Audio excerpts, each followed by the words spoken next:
এক ছিল এক সবুজ শ্যামল জঙ্গলে একটি ছোট্ট হরিণ। তার নাম ছিল চন্দন। চন্দন ছিল খুব চঞ্চল আর দৌড়ে সবার থেকে দ্রুত। সারা দিন সে বন্ধুদের সঙ্গে খেলাধুলা করত, নদীর ধারে পানি খেত আর জঙ্গলের গভীরে ঘুরে বেড়াত।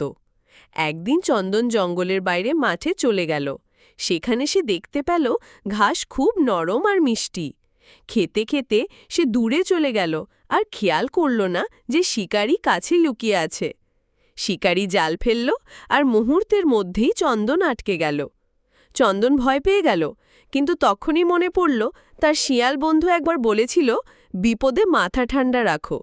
চন্দন শান্ত হয়ে নিজের ধারালো শিং দিয়ে জাল কেটে ফেলতে শুরু করল। অনেক চেষ্টার শেষে সে মুক্ত হয়ে আবার দৌড়ে জঙ্গলে ফিরে গেল। সেদিন থেকে চন্দন আর কখনো অসাবধান হয়ে জঙ্গলের বাইরে যায়নি। সে বুঝেছিল অতিরিক্ত লোভ বিপদ ডেকে আনে, আর বুদ্ধি ব্যবহার করলে মুক্তি মেলে। শিক্ষা: লোভ করলে বিপদ আসে, আর বুদ্ধি কাজে লাগালে মুক্তি মেলে।